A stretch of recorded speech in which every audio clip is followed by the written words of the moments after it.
If you're looking to find a job in software sales and want more clarity as to what you would actually be doing, or you're presently an SDR or BDR, this video is 100% for you. I spent the first 2 years of my software sales career at a fast-growing technology company, absolutely grinding in the trenches, over 40,000 cold calls under my belt, leading to $11 million in generated pipeline, resulting in $1 million in closed revenue. We're going to talk about what all of those terms mean in this video here today.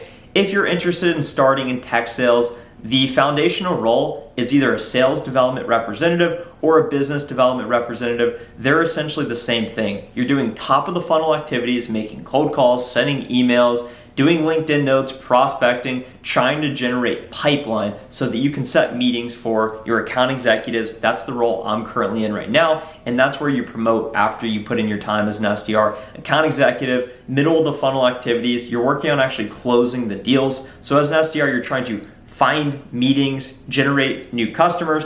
As an account executive, you're actually closing those customers, winning the business, working the sales cycles. And then after you really master your craft, everything from generating pipeline to working the deals to negotiating to human psychology to communication, you'll eventually promote up to an enterprise account executive. That's what I'm working to right now. You can expect to get there between 5 and 10 years. It takes a lot of work. And then ultimately, you're working with really large organizations. And my company today, account executives, work with businesses 5 billion in revenue or less. And when you get to enterprise, you're 5 billion and above in revenue. And you can expect to make upwards of $200,000 to $400,000 annually a year. So it's really important to understand, where do we start in our career? What are we working towards? And as we think about what does an SDR actually do, it's really important to start with the incentives. The incentives meaning, how are you compensated? How is success metric? And the incentives at my company, and what I've found to be pretty common across the industry, is you're compensated based on generating pipeline. So what does that mean? If you're completely new to the industry, if you're an alien and I'm cold calling you saying this is what it means. So you have, think about this, a book of business. You have 1,000 companies that you can sell into. You need to do whatever you can to set up initial meetings with those companies with your ideal buyer persona. So the title of the person at that company who may have the budget, who actually has a need or a problem that your solution can solve. You call them. Hey, this is Trent from Qualtrics. How are you? Cold call. You send them a net new email. You shoot them a note on LinkedIn.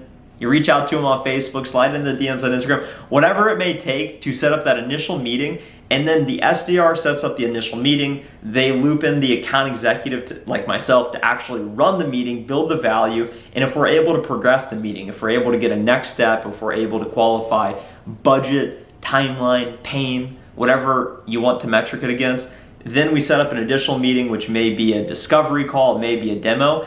And that then is considered qualified pipeline. Whatever the potential deal amount could be for that meeting, that is pipeline. So the incentive of an SDR is to generate a lot of pipeline. Some companies incentivize you based on meeting set, opportunities accepted, demos booked, live conversations, whatever it may be. But ultimately, generated pipeline is really the most universal metric. So the better you are at generating pipeline, the more successful you're going to be, the more money you're going to make, and that's ultimately what it's all about. So how do you actually structure your day? What are the activities you do as an SDR to generate pipeline? First and foremost, before we get into that, make sure to leave a like on this video. Now, we put out daily sales videos on this channel, so if you're looking to get in software sales or you're already in software sales, a lot of great videos in the way that absolutely will be relevant to you, that will help you find more success sooner rather than later. So I spent the first 2 years of my career as an SDR grinding. As I said, I'm now an account executive. My days have shifted. The activities are different as you move up.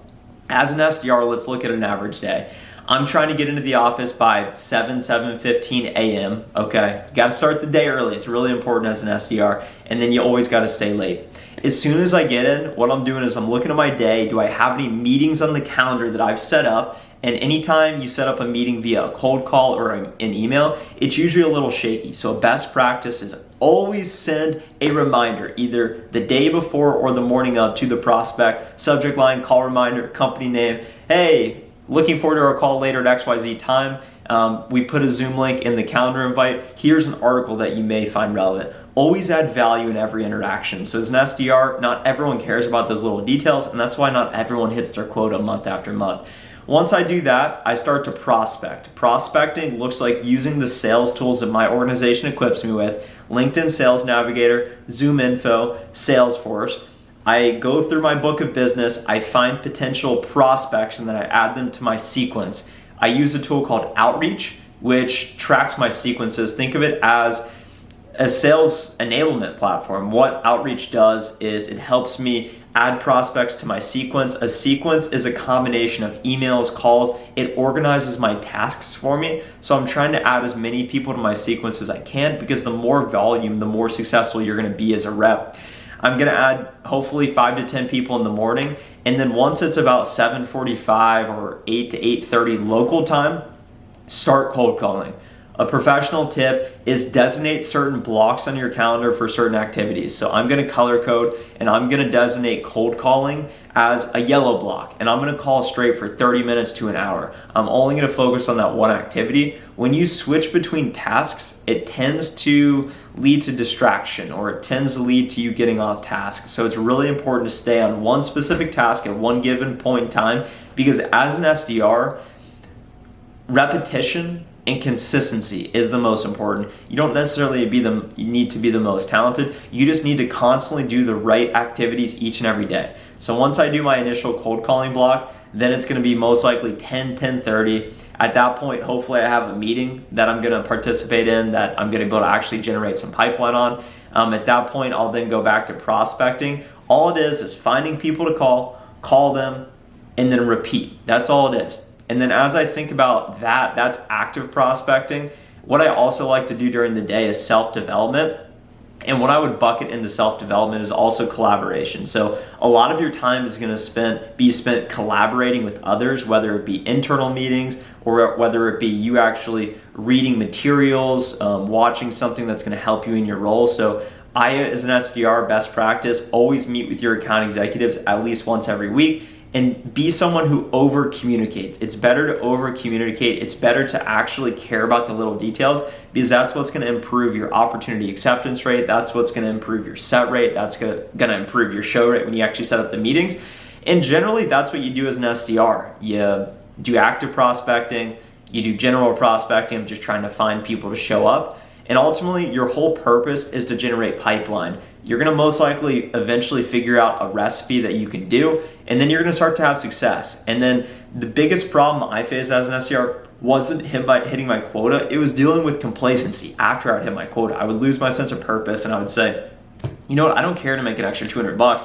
I'm just going to take my foot off the gas. So I would encourage you to work to reach your potential, not your quota. So if you find yourself hitting and exceeding your quota, saying, oh man, I'm so good, set a bigger number. Why are you just at 150% and you're complacent? Why are you just at 200% and you're complacent? Set a big number, and that will set you up for success. I hope you enjoyed this overview here today. We wanted to talk about what is a sales development representative. Ultimately, you're doing whatever you can to set up meetings to generate pipeline, and really a lot of people try and overcomplicate it. That's all it is. It's very simple. You show up every day, you do the same activities, day in, day out, high pay. You find yourself year one making 50 to 70K, and then you find yourself within year 3, like myself, making easily over 150K. So very quick trajectory, a lot of fun. You don't need to be in the Excel. You don't need to be doing a whole lot of things that are meaningless. You're doing activities that actually matter and create an impact to the business, the bottom line, the top line, generating revenue. Thanks so much for watching this video here today. If you learned something new, drop a like. If you'd like to see more sales videos, make sure to subscribe with me now. If I can ever help you in your journey, reach out to me on LinkedIn. We can collaborate, network, and have a great rest of the day. Bye.